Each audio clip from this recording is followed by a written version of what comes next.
함께 만드는 언론 니네 연합동조화 여기는 국민TV 함께 만드는 언론 니네 연합동조화 여기는 국민TV.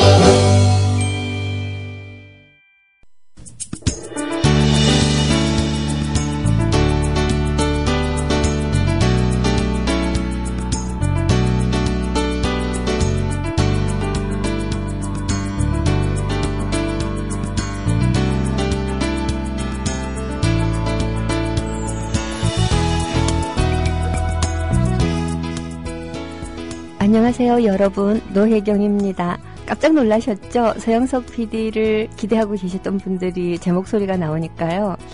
굉장히 오래간만에 방송을 하게 된 노혜경입니다. 라디오 20일에 이어서 국민TV 라디오를 듣고 계신 분들은 제가 누군지 잘 아시겠지만 모르는 낯선 분들을 위해서 제 소개를 잠깐 하자면요. 복잡하네요. 소개하기가. 네이버에서 검색해서 노혜경 쳐보시면 그 라디오 노사모 전국 대표 일꾼 이렇게 나옵니다. 그리고 청와대 국정홍보비서관 이렇게도 나오고요. 예, 노무현 대통령 때 11개월 정도 국정홍보비서관을 했어요. 예, 그 경력을 이어서 지금 라디오 방송을 하게 되었는데요. 여하튼 오늘은 땜빵 방송입니다. 앞으로 한 2주 정도 땜빵 방송을 하게 될 것 같다고 해요. 그래서 지금부터 한 2주 정도까지 제가 나름 잘 아는 분야, 북한과 더불어 여러분들의 여러 가지 이야기들을 함께 듣고 의논하고 토론하고 대화하고 그런 시간으로 즐겁게 지내보도록 하겠습니다. 되게 반갑네요. 광고 잠깐 듣고, 이 라디오 21 시절에는 광고도 별로 없었는데 국민TV 너무 잘 되는 것 같아서 굉장히 기뻐요. 광고 잠깐 듣고 돌아올게요. 주 기자님, 지난 주말에 콘도 다녀왔는데 진짜 좋았대. 주 기자님은 콘도 회원권도 갖고 있나 봐요? 부럽다. 이번에 회원권 114 거래소에 의뢰해서 싸게 구입했다는데? 콘도 회원권은 비싸지 않아요? 회원권인데? 근데 이 콘도 회원권이라고 다 비싼 게 아닌가 봐. 회원권 114에 알아보니까 종류도 많고 다양한 상품들 엄청 많던데? 그러면 우리도 봄 여행 한번 알아볼까요? 콘도는 회원권 114에서 구입하고요.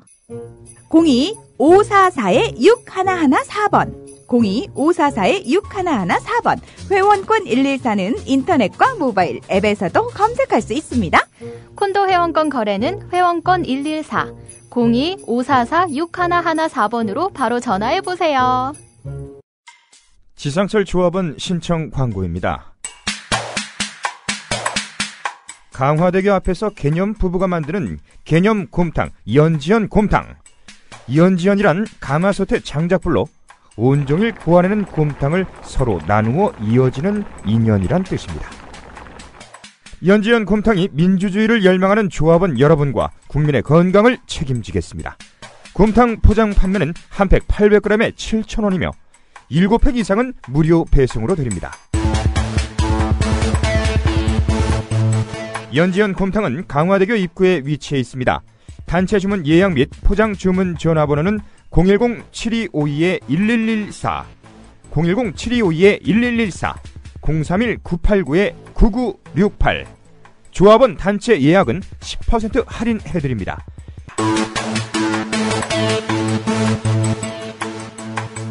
포장 판매 금액의 10%는 국민TV 후원금으로 쓰입니다.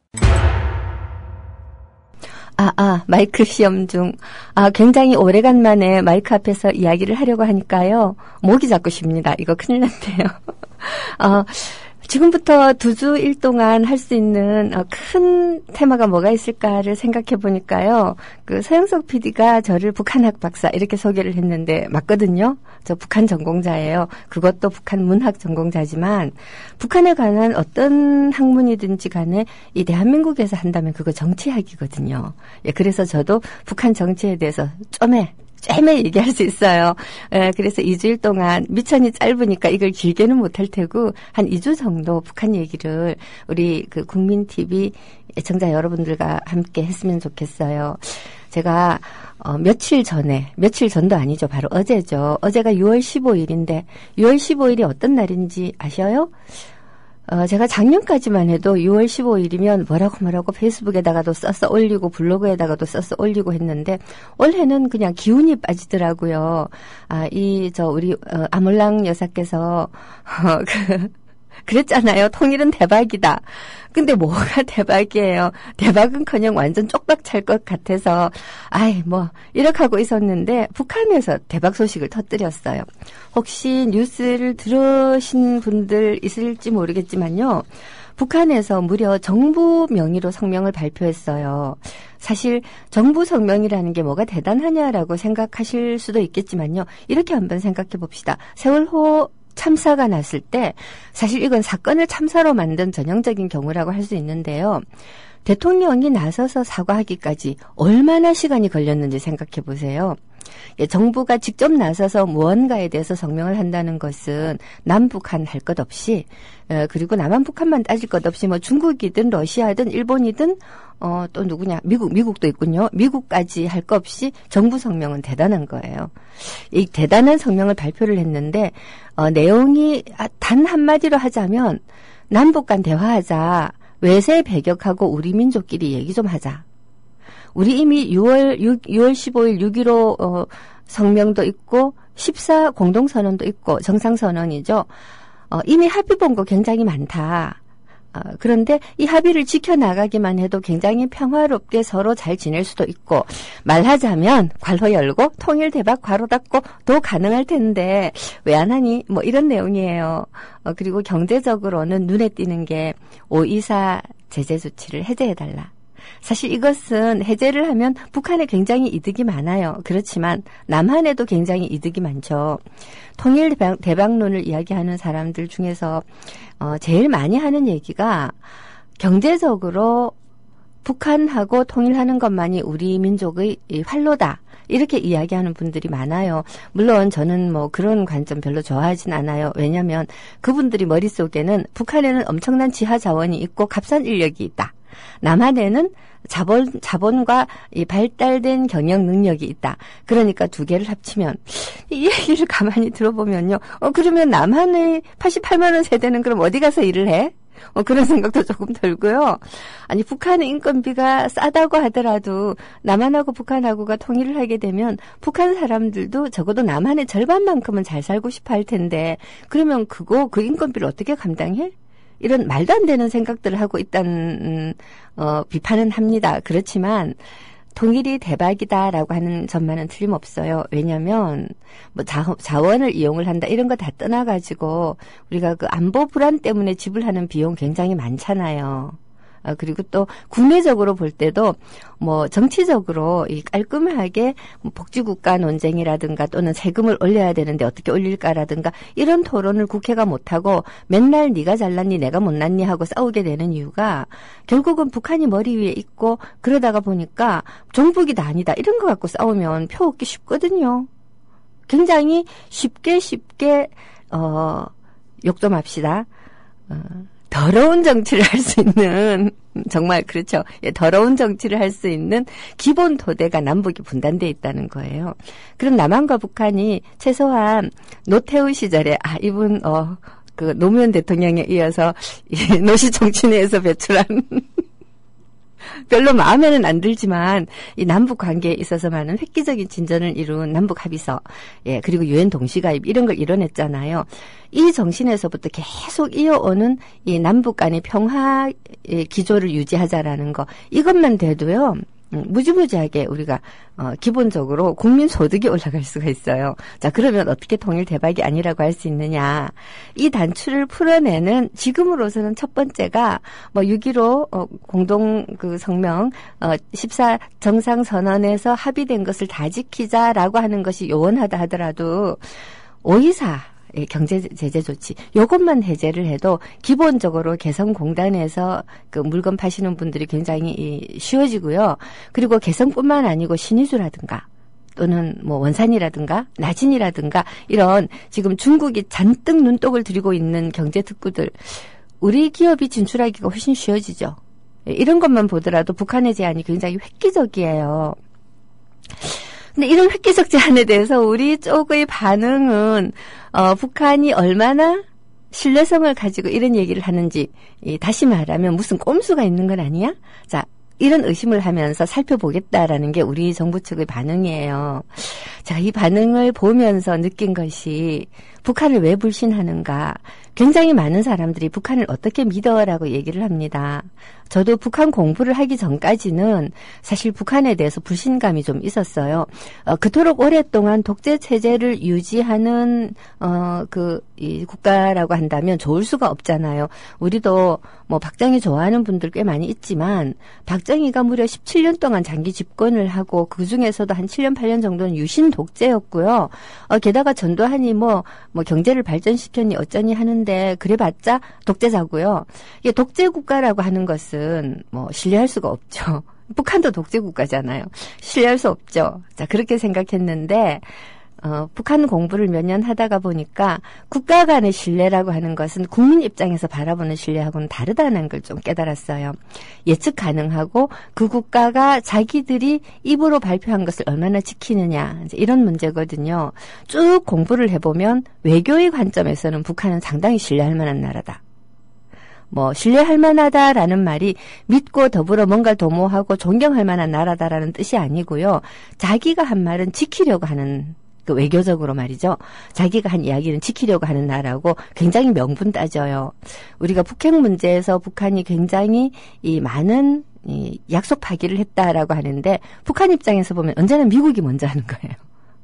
이 주거니 받거니 하는 거죠. 미국 입장에서는 북한이 어디 이렇게 근거 없는, 근본 없는 깡패 국가이기 때문에 약속을 했든지 말았든지 자기네들 힘대로 하면 된다고 생각을 하지만 북한 입장에서는 우리 계약했잖아. 근데 왜 계약을 어겨? 니네들이 어기니 나도 어기겠어. 항상 이런 식인 거죠. 그러니까 우리 정부가 북한을 불신하는 건 그냥 몰라서 그렇다라는 생각이 들었어요. 그도 그럴 것이 한번 보세요. 노태우 대통령 때는 그 박철원이라고 하는 북한 전문가가 있었잖아요. 북방정책 전문가죠. 이 대통령이 이 사람을 믿고 잘 맡겼기 때문에 우리가 유엔 동시가입까지 했죠. 김영삼 대통령 때도 괜찮았던 것 같은데 갑자기 그냥 뭐 김일성 죽고 나서 김영삼 대통령이 막 이상하게 되어버려가지고 굉장히 상황을 어렵게 만들었지만 김대중 대통령 때도 전문가들이 있었고요. 노무현 대통령 때는 김대중 대통령 때의 통일부 장관을 그대로 이어받아서 통일부를 맡겼어요. 다시 말해서 북한 정책에 관해서는 진짜 전문가들이 하고 있었다라는 이야기고, 그래서 뭐 노무현 대통령이나 김대중 대통령이 북한을 좋아해서가 아니라 전문가들이 북한 정책을 담당하기 때문에 북한하고 남한하고의 관계가 그런대로 원만하게 진행될 수 있었고요. 아시다시피 서해교전이라는 거 있었어요. 요새 이 영화도 만들잖아요. 근데 서해교전 아마 북한하고 6.25 이후에 우리가 직접적으로 총 쏘고 막 붙어가지고 아주 끝내주게 이긴 거의 유일한 전투가 아니었을까라는 생각이 드는데요. 나중에 연평도 포격 사건, 이명박 대통령 때 그거하고 비교를 해보면 서해대전이 얼마나 날씬하게 이겨버렸는가 하는 걸 알 수가 있죠. 저쪽에서 한 발 쐈는데 이쪽에서 한 500발 정도 쏘는 정도로 그냥 이 가혹하게 응징을 해버린 사건인데 이게 김대중 대통령 때 일어났어요. 다시 말해서 우리나라의 대통령이 북한하고 잘 지낸다고 해서 북한에 굽히고 들어간 적은 없었다라는 얘기예요. 그런데도 왜 북한하고 잘 지낼 수 있느냐? 북한의 말을 잘 알아듣고 북한이 뭘 바래서 지금 저 얘기를 하는구나. 북한의 저 이야기가 어느 정도 신뢰성이 있구나. 이런 것들을 파악할 수 있는 진짜 전문가들이 있었기 때문에 불안하지 않게 대북 정책을 할 수가 있었던 거예요. 그렇다면 지금은 뭐냐? 저는 그냥 이명박 정부 때를 생각을 해보죠. 이 대통령 되자마자 부처 개편한다고 그랬잖아요. 그때 통일부 없애겠다고 했다가 난리가 났어요.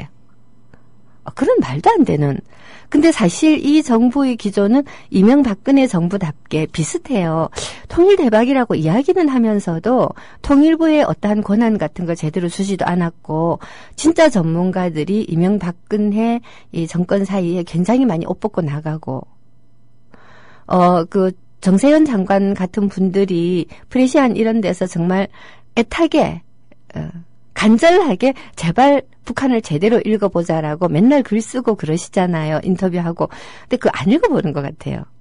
모르니까 이 북한이 이런 획기적인 제안을 하면 북한이 정말로 자기들이 말하는 대로 이 남북 관계를 개선하고 싶어하고 정상회담을 하고 싶어 하는구나.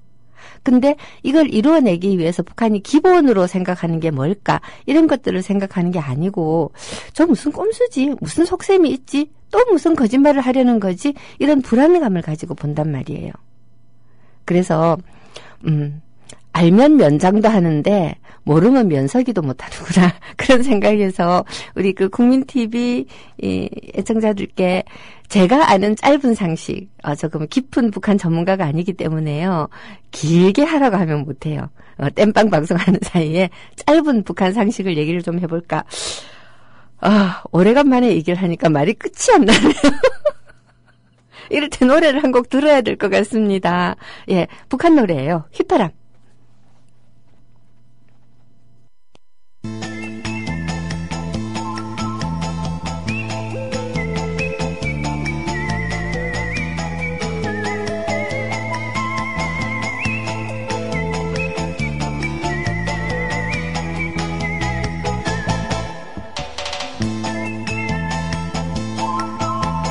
어젯밤에도 불었네 휘파람 휘파람 벌써 몇 달째 불었네 휘파람 휘파람 복순이 내 집 앞을 지날 때 이 가슴 설레요 나도 모르게 안타까이 휘파람 불었네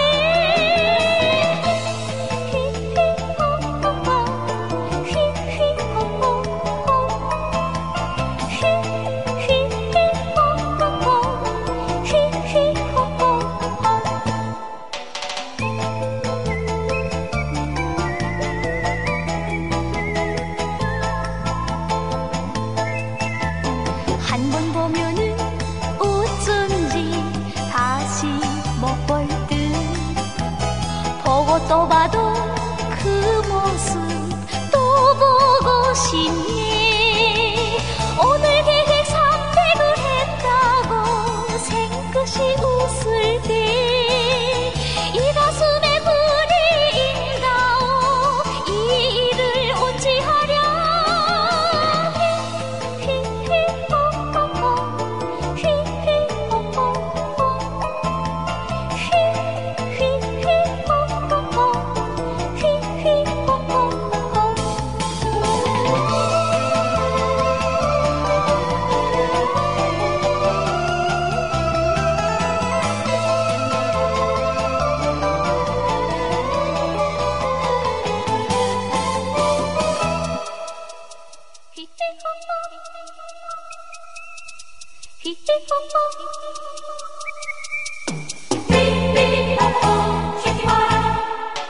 어젯밤에도 불었네 휘파람 휘파람 벌써 몇 달째 불었네 휘파람 휘파람 오늘 계획 300을 했다고 생긋이 웃을 때 복순이 너 내 마음 알리라 알아주리라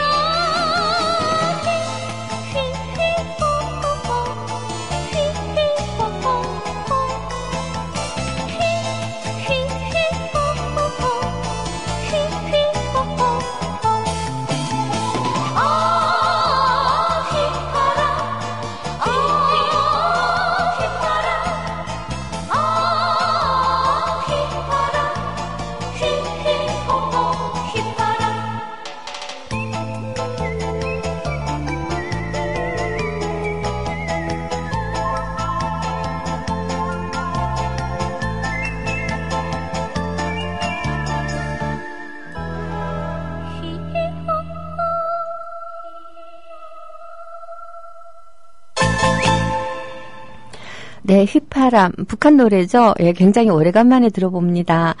사실 이 휘파람이라든가 반갑습니다라든가 하는 노래들이 한참 남북 화해, 무드를 타고서 우리나라에 굉장히 많이 소개됐었는데요. 그때 당시에 많은 분들이 북한에도 이런 노래가 있어? 라는 반응을 보였어요. 그냥 우리 대중가요하고 비슷하잖아요. 근데 북한에 이런 노래 되게 많아요. 의외로 북한 노래를 의미를 부여해서 들으면 하나같이 좀 뭐랄까 약간 종북 그런 느낌을 주지만 그 북한에도 이 청춘 남녀가 있고 연애도 해요. 연애하고 그리고 또 가끔 가다가 이 할 말은 아니지만 북한에 간통죄가 아직 폐지되지 않고 있거든요. 그 말은 간통도 한다는 소리예요. 그러니까 사람 사는 동네다라는 거죠.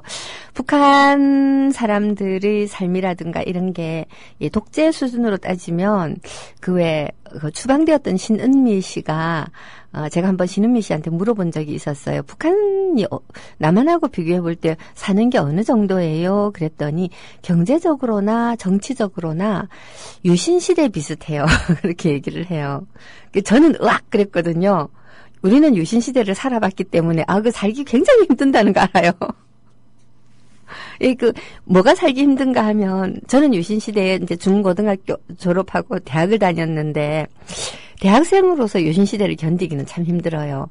근데, 그냥 일반인으로서 유신시대는, 별로 힘들지 않아요. 왜냐하면 정치적으로 박정희에게 반대하지 않으면 뭐 잡아가서 때리고 괴롭히고 하진 않거든요. 다만 이 정치적으로 약간 다른 견해를 갖고 있을 때 함부로 말하기 힘든다는 점에서 언제나 좀 검열당하는 느낌이 있죠. 약간의 억압감. 하지만 일반 국민들의 입장에서는 별로 불편한 게 없어요. 거꾸로 북한에서도 김정은이나 김정일이나 김일성이나에게 반대하는 마음을 가지고 있는 국민들은 참 살기 힘들 거예요. 근데 나머지 국민들에게는 물질적인 고통, 경제적인 고통 이런 것들이 좀 있을 것이다. 근데 그 수준이 역시 70년대, 72년 이 무렵에 시작되었던 10월 유신 이후의 삶하고 비슷하다 그랬는데 사람들은 박정희가 먹고 살게 해줬다고 생각하지만요. 고달팠어요. 솔직히 그때. 여전히 도시락 못 싸온 애들 많았고요. 그리고 제가 어쨌든 여고 출신인데 부산에 그때 인구가 한 300만, 200 몇십만 정도 되는데 여자 고등학교가 11개였어요. 예, 뭔 얘기인가 하면 여자 고등학교를 다닐 수 있다라는 거는 어쨌거나 간에 중산층 이상 거의 상류층 사제들이었다는 소리가 돼요. 즉 지금하고 비교를 해볼 때 비교를 할 수 없을 정도로 못 살았거든요. 근데 그 북한이 그때 10월 유신 정도 수준으로 산다. 예, 그런 얘기를 하더라고요.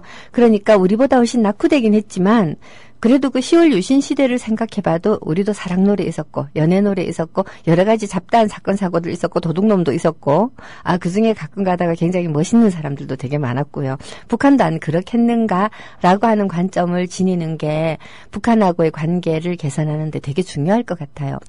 우리 정부는 북한을 자꾸만 이 북핵 문제하고만 관련시켜서 생각을 하는데 사실 북핵이 먼저가 아니고 남북관계 개선이 먼저예요. 남북관계 개선이 된다면 북한이 핵에 그렇게까지 매달릴 필요가 많이 줄어들어요. 왜냐? 남북관계가 개선이 된다는 것은 남한 정부가 미국에 대하여 북한을 보증해준다는 얘기예요. 하다못해서 남북관계를 최악으로 떨어뜨렸다고 얘기되고 있는 김영삼. 물론 노태우 이후에죠. 이명박을 보니까 김영삼이 최악은 아니더라고요. 어쨌든 그 김영삼 때 정말 안 좋았어요. 그래서 누구냐 그때 당시에 클린턴이던가 대통령 이름도 잘 생각이 안 난다. 부시던가? 여하튼 있어요. 김영삼 대통령 때 미국에서 클린턴이었지 싶은데요. 영변 핵발전소를 폭격을 하겠다라고 하는 계획을 세운 적이 있었는데 이게 떠돌아다니는 풍문인 것 같긴 하지만 그때 김영삼 대통령이 그 못하는 영어로 전화 걸어서 울고불고 안 된다고 절대로 폭격은 안 된다고 막 미국 대통령한테 전화 걸어서 울고불고 했다는 그런 믿거나 말거나 한 전설도 있었어요.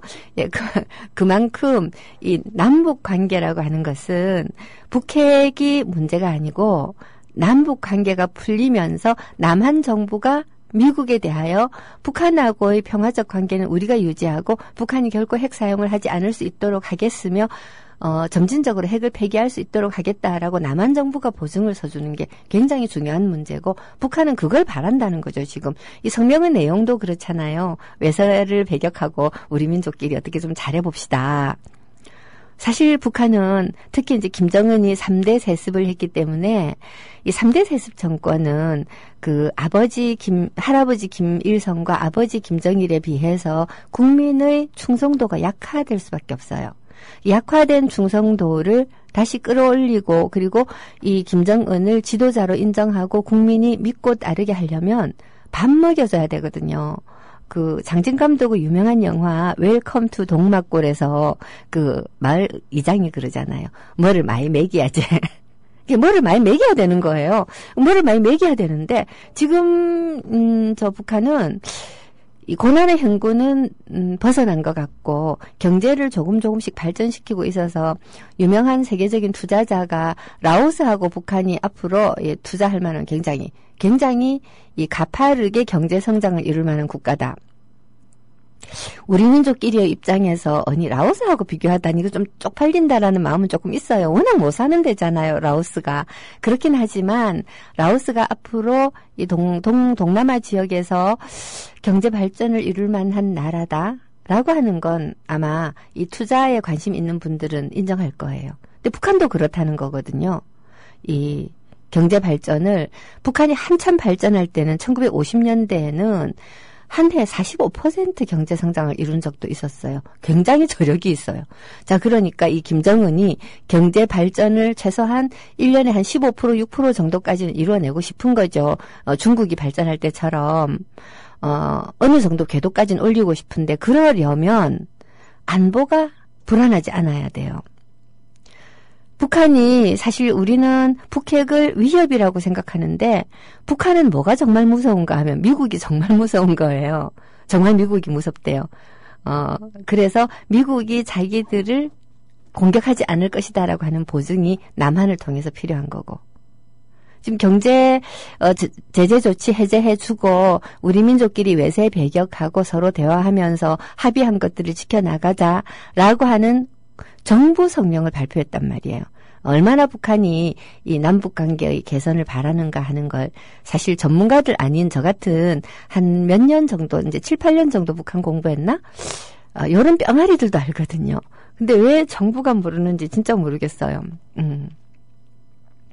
일반적으로 라디오 21에서 방송할 때는 요 정도 말하고 나면 음악 들어가는데 우리 서 대표가 말씀하시기를 국민TV에서는 노래 많이 안 듣는데요.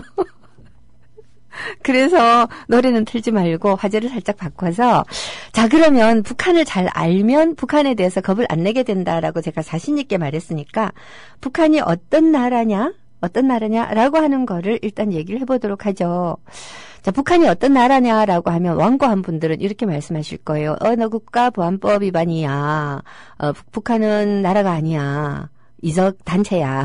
근데 그게 아니에요. 왜냐? 1991년도에 우리 남북 동식 합의서 유엔 1민족 2국가 2체제예요, 우리가. 그리고 이거를 인정한 위에서 점진적으로 단계적 통일을 이루자라고 하는 게 남북의정서의 그 정신이고요. 그리고 이 정신은 솔직히 말해가지고 그 보수들이 그토록 좋아하는 그 박정희 때부터 있었던 거예요. 7.4 공동성명이라고 하는 거를 이 박정희하고 김일성이 발표를 했을 때, 그때 당시 국민들이 배신감을 느꼈냐? 아니, 북한을 그렇게 적이라고 하고 반공하더니 왜 대통령이 북한하고 짝짝꿍을 해가지고 갑자기 저런 걸 발표해? 그 평화를 유지하자는 얘기거든요. 평화 유지하고 민족 공동 이 협력을 통해서 번영을 이루어 나가자, 뭐 그런 얘기인데, 언젠가는 통일하자. 근데 아니었거든요. 그때 당시 국민들이 압도적 다수가 7.4 공동성명을 엄청나게 반겼어요. 왜냐하면 언제라도 전쟁이 일어날 수 있다라는 건 일단 무섭고 불안한 일이고 북한이 비록 밉기는 하지만 그래도 평화적으로 살 수 있고 이 남북 간에 서로 왔다 갔다 할 수 있고 흩어진 가족을 만날 수 있고 죽기 전에 이럴 수 있다면 정말 좋은 일이기 때문에 박정희 시대조차도 남한과 북한은 평화 기조를 유지하면서 점진적으로 통일을 이루어 가자라고 하는 것은 합의된 일이었고요. 이걸 굉장히 명료하게 문서로 만든 게 노태우 때의 남북 합의서였고요.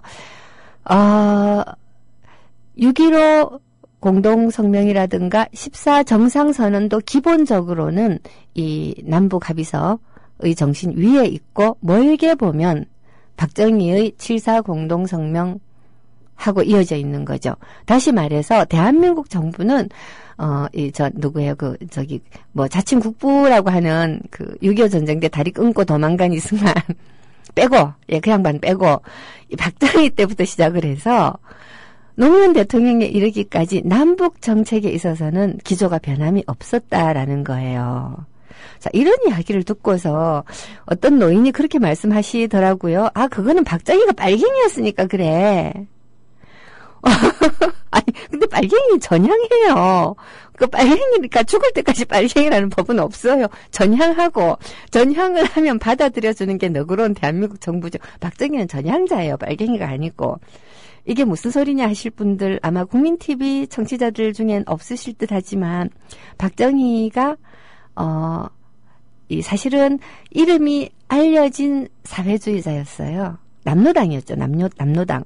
그러다가 이 순천 이 여순 반란 사건 때 이 남로당으로 체포되었다가 자기 동지들을 불고서 살아나와서 전향을 했다라고 하는 건 좀 알려진 사건이지만 그럼에도 불구하고 쿠데타를 일으켜서 정권을 장악을 했을 때 박정희가 머릿속에서 상상한 국가는 약간 스탈린주의적인 국가사회주의였지 결코 자본주의 국가가 아니었어요. 박정희가 국가사회주의자가 아니었다면 우리는 지금 의료보험도 못하고 있을 거고요.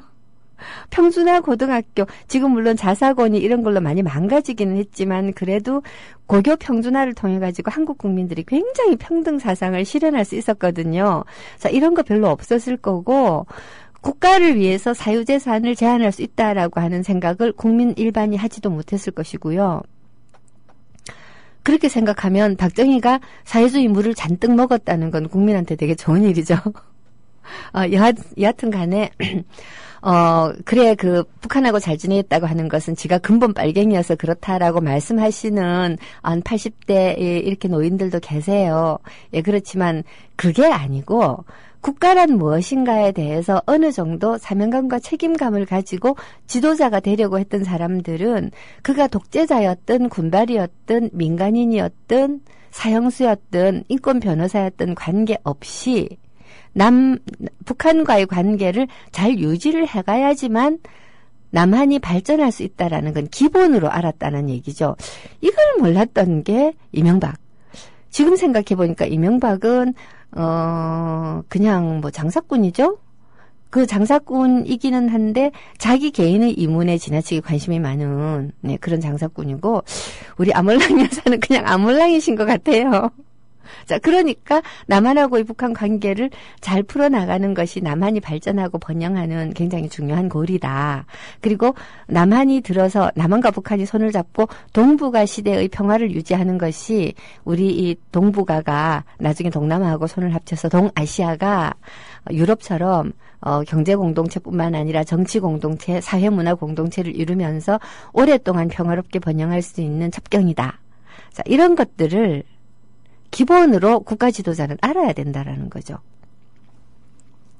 여하튼 그렇습니다. 자, 그런 뜻에서 기본으로 남한하고 북한하고 잘 지내야 되겠다라고 생각하면서 우리의 정치 독재자였던 아니었던 정치 지도자들이 북한을 사실은 암묵적으로 국가로 인정을 했고 그리고 이미 91년 이후부터는 전 세계가 북한과 남한은 각기 다른 국가다. 올림픽 같은 데도요, 우리끼리 막 이렇게 한반도기 들고 남북 단일팀 나가자고 굉장히 협의를 하다가 깨어지면 어떻게 되느냐. 각자 자기 국기 들고 입장합니다. 결국 다른 나라라는 거죠. 이상한 다른 나라죠. 하나일 수도 있다가 두 개일 수도 있다가 누구 노래예요? 그게 하나인 듯 하나 아닌? 하나 같은? 둘? 이런 거죠. 여튼 그렇습니다. 자, 그래서 나라로 치고 북한이란 나라는 어떤 나라냐라는 것을 이야기를 좀 해보자라는 말씀을 지금 제가 드리고 있는 건데요. 자, 1945년도가 우리 민족에게는 정말 비극적인 연도였죠. 36년간의 식민 통치를 끝내고 하나의 민족, 하나의 국가로 시작하지 못했다는 것. 사실 그 근대 국가다라고 하는 건 두 가지 종류가 있어요. 우선 서구 선진국이 이 민족 국가로 형성되죠. 민족 국가로 형성된 다음에 그 민족 국가의 토대 위에서 식민지를 개척하는 제국주의 국가가 됩니다. 즉 제국이 됩니다. 그 제국들에게 점령당해서 피식민지로 있었던 국가들이 1945년도 빠르게는 1차 세계대전 이후 멀게는 2차 세계대전 이후에 대부분 독립을 하면서 자기 민족 국가로 국민국가를 형성을 하죠. 그래서 국민국가, 다시 말해서 근대 국가가 된다는 건 국민국가가 된다는 거고, 국민국가가 된다는 것은 하나의 민족이 하나의 국가를 형성한다는 거예요. 이 현상을 우리는 또 어디서 보는가 하면, 겉보기에는 독립국가였지만 어쨌든 동구권 블락, 소련의 체제에 포섭되어 있었던 이 동유럽 국가들이 체제 전환을 이루면서 아주 끔찍할 정도의 내전에 시달리게 되잖아요. 보스니아, 세르비아, 이런. 왜 그러냐?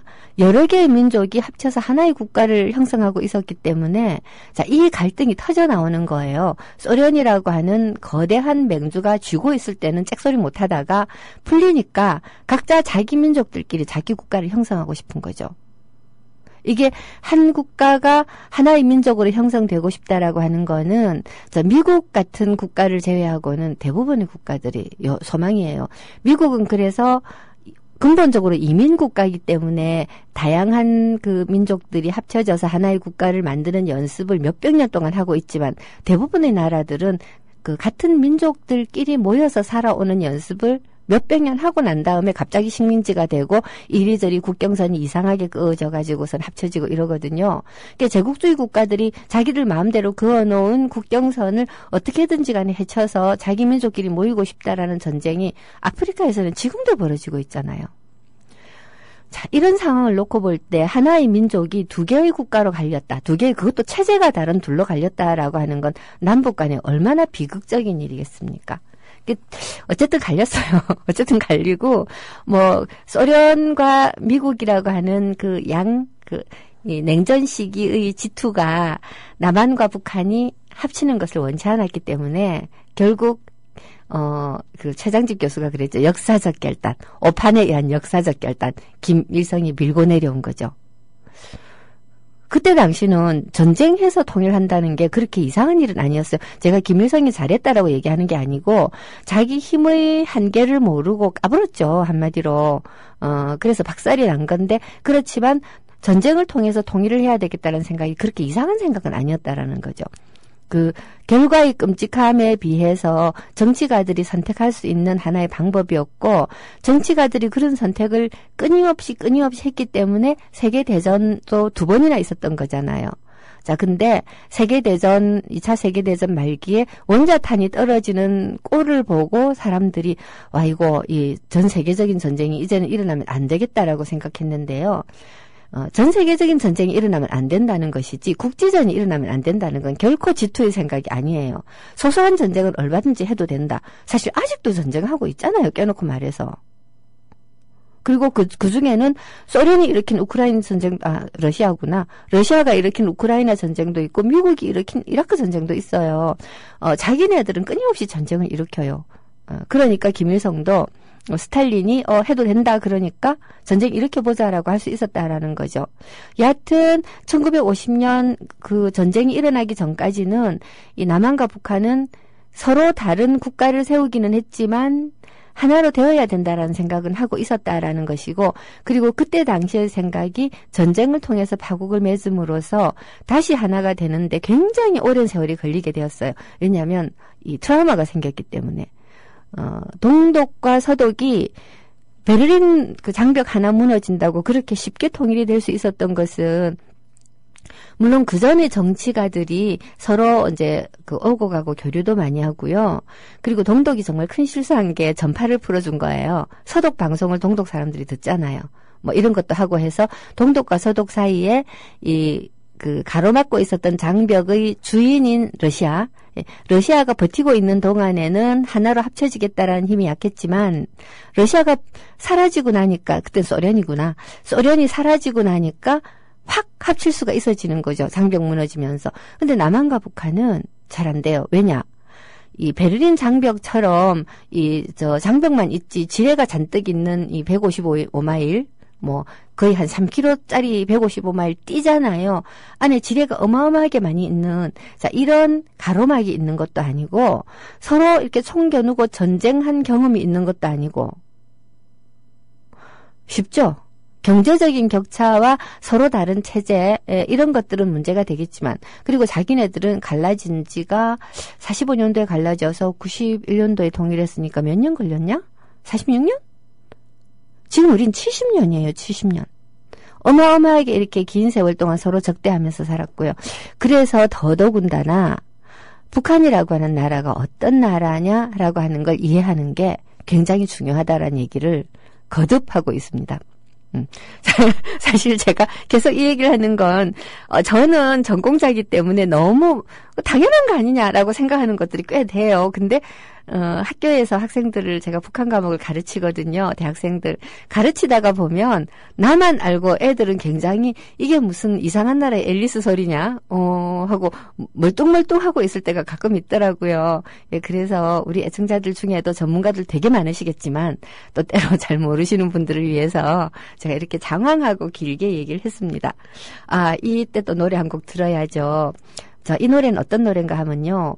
그 유흥준 씨라고 문화재청장 하셨던 선생님이 북한에 가서 이 노래를 불렀다고 국보법이 어쩌고 저쩌고 했다는데 이건 해석이 이상한 거예요. 심장에 남는 사람이란 노래인데요. 이 바이브 노래로 준비돼요. 예. 우리나라에서 6.15 선언 이후에 남북 간이 이렇게 콜라보 해가지고 뭐 한 거 되게 많은데요. 이 북한 노래를 남한 가수들이 취입한 동인이라고 하는 음반이 있거든요. 자, 여기에서 바이브가 부른 심장에 남는 사람이란 곡인데 제가 이런 해설 없이 여러분들이 이 곡을 들었다면 어떤 느낌이었을까를 한번 상상하면서 들어보세요.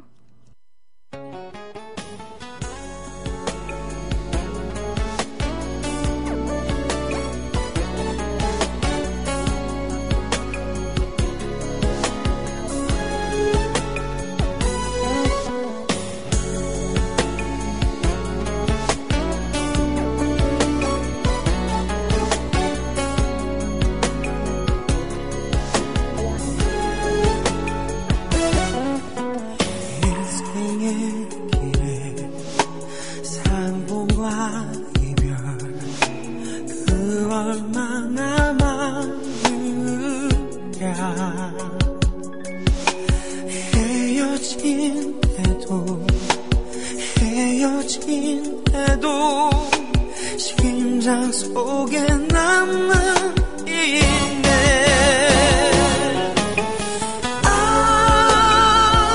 그런 사랑 나는 못 잊어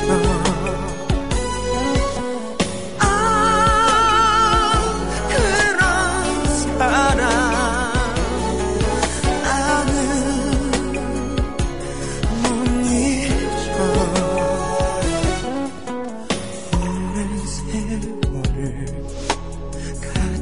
있어도 기억 속에 없는 이곳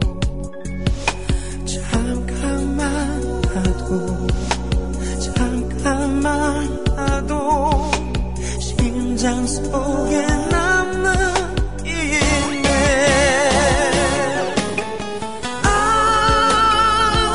그런 사랑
헤어진 때도 심장 속에 남는 있네.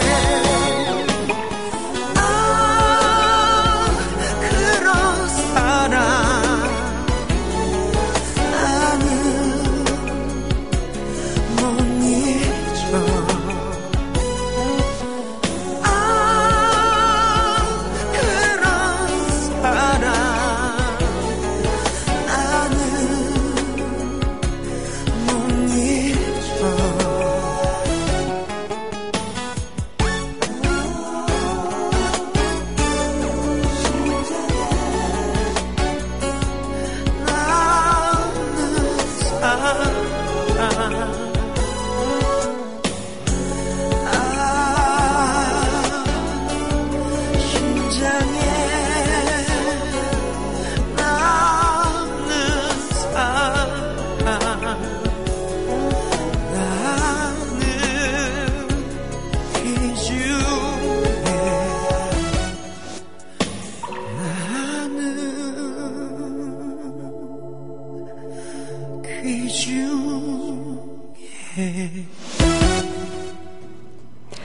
네, 제가 그 방송 노래 나가는 사이에 여기 뭐라 그러죠? 방송 후기를 지금 보고 있는데 제가 아직까지 답글 하는데 좀 느려요. 예, 그래서 양해해 주시고요. 우선 질문부터 하나 하고 답하고 넘어가죠.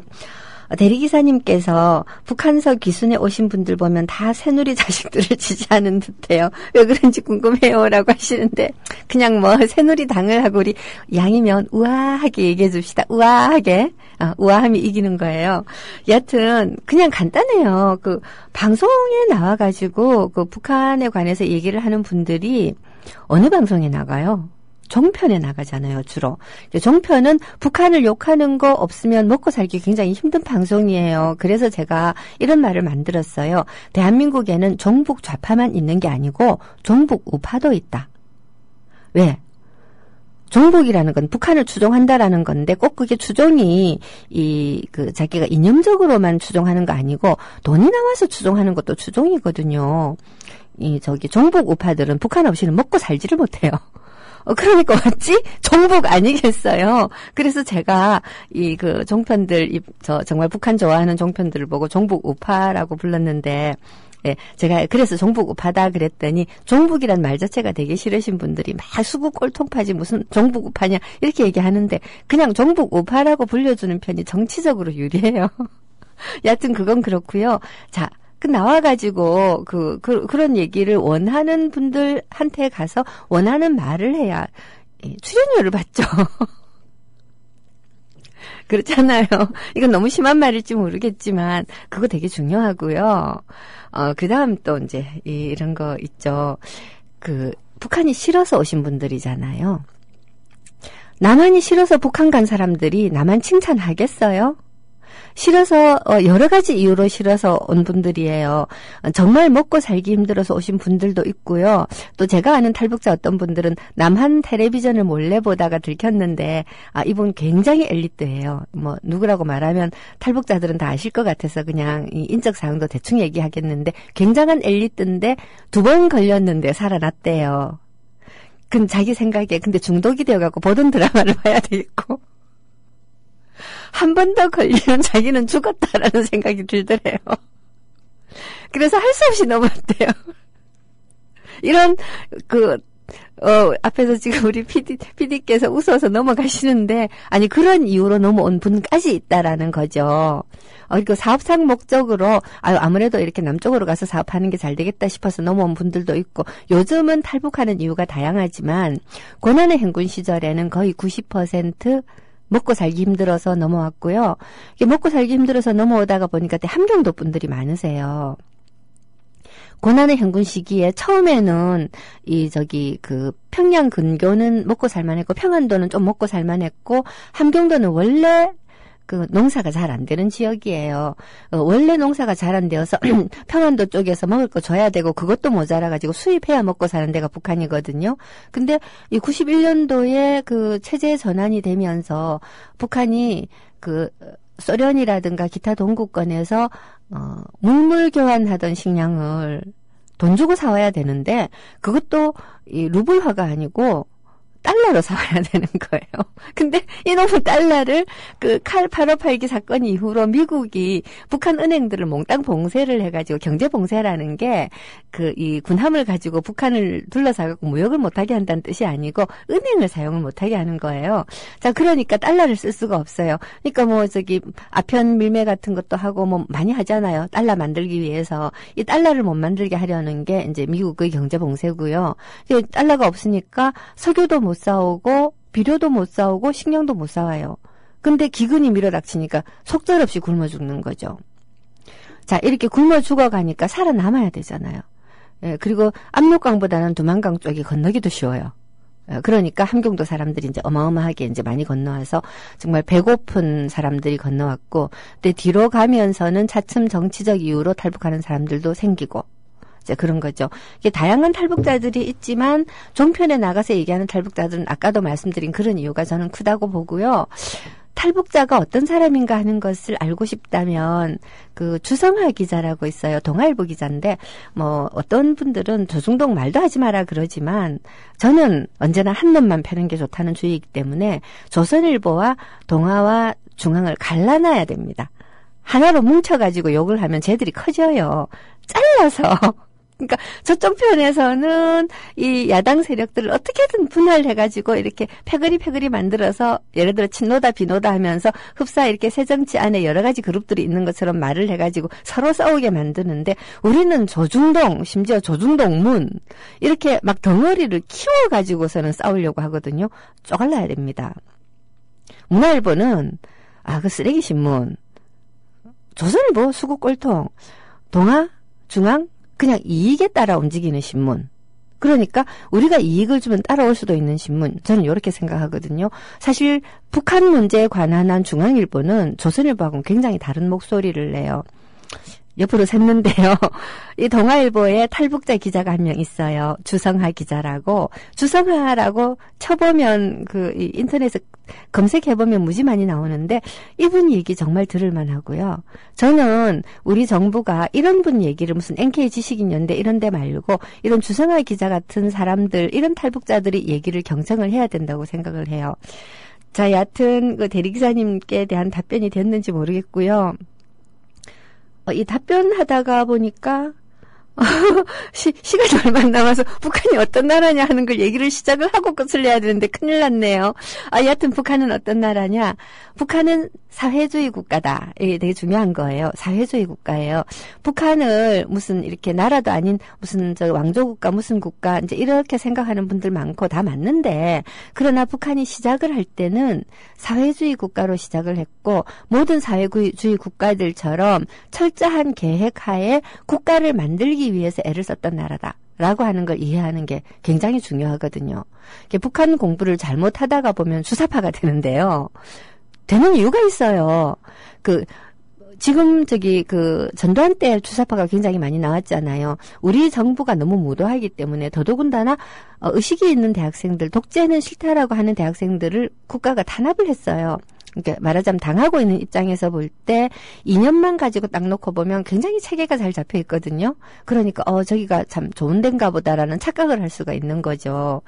여하튼 그런 착각을 할 수 있을 정도로 사회주의 체제라고 하는 것은 굉장히 시스템에 의해서 움직여요.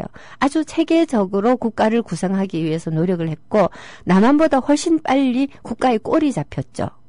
그래서 남한이 정부를 만들고 나서도 뭐 백색 테러에 자기 정적 죽이고 뭘 어쩌고 저쩌고 제대로 나라 꼴이 안 갖춰져서 전전긍긍하고 있을 때 북한은 벌써 정규군을 쫙 만들고 말하자면 6월 25일 새벽 탱크를 일제히 그때는 38선이죠. 38선을 돌파해서 쫙 밀고 내려올 수 있을 정도로 국가의 경제력도 생겼다. 이거 우리가 만만하게 보면 안 되는 거죠. 다시 말해서 북한은 시작할 때부터 계획을 가지고 국가의 꼴을 갖추기 위해서 굉장히 애를 썼던 사회주의 국가다. 지금 우리가 상상하고 있는 북한이라고 하는 막 꽃제비가 난무하고 굶어 죽고 뭐 어쩌고 저쩌고 이런 상을 일단은 지우셔야 돼요. 제가 북한을 좋게 보자라는 게 아니라 어떻게 다른가 하는 걸 일단 보자라는 것이죠. 자, 그렇게 그 사회주의 국가로 출발한 북한이고 이 사회주의 국가로 출발한 북한에서 김일성이 어떻게 해서 최고 권력자가 되느냐 하는 것도 흥미진진한 이야기겠죠. 시간은 좀 남았지만 북한 국가 얘기는 그냥 여기까지만 하고요. 굉장히 많은 분들이 환영을 해주셔서 굉장히 고마워요. 그리고 저 라디오 21 애청자셨던 분들이 인사 많이 하셨는데 제가 일일이 답을 못 알아들어서 죄송하고요. 저 빨리 배울 수 있도록 애를 쓰겠습니다만은 보니까 왜 그 자판을 안 주고 아이패드를 주시지? 이걸로 치기 힘드는데? 말로도 입력이 돼요? 말로 답을 하래요. 네. 내가 좋아님, 제가 북한 관련 방송을 2주간 하지 계속 오래 한다라는 보장은 없어요. 왜냐하면 정말 북한 전문 방송 하시는 분들은 그 자료도 굉장히 많이 찾고 아는 거 되게 많은데 저는 정말 제가 아는 분야 북한 문학, 그다음에 북한 문화 일부 그리고 필수적으로 북한 전공자들이 공부해야 될 북한 역사 이런 정도 수준밖에 몰라서 딱 2주 땜빵 방송하는 동안만 북한 얘기를 할 테니까 땜빵 하는 동안 귀담아서 들어주세요.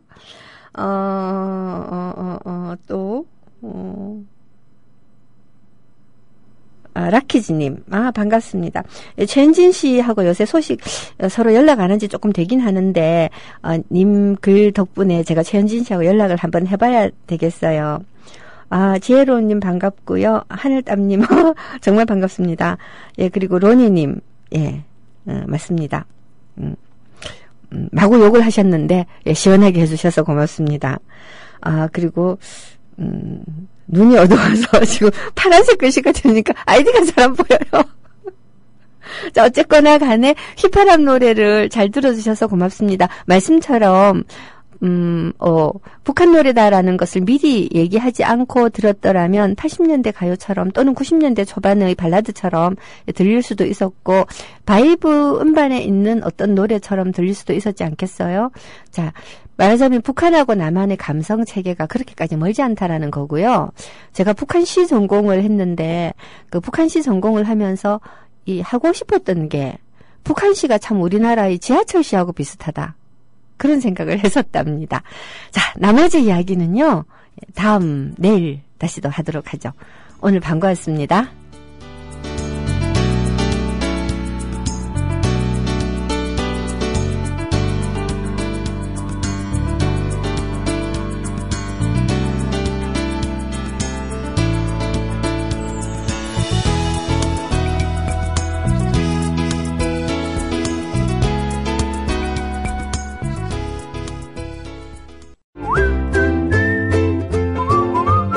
라디오 팟캐스트 응원하는 가장 쉬운 방법 아시나요? 다운로드하기, 별점 주기, 댓글 달기, 구독하기. 국민 라디오 팟캐스트 널리 알리는 가장 쉬운 방법. 다운로드하기, 별점 주기, 댓글 달기, 구독하기. 기억하세요. 다운로드하기, 별점 주기, 댓글 달기, 구독하기.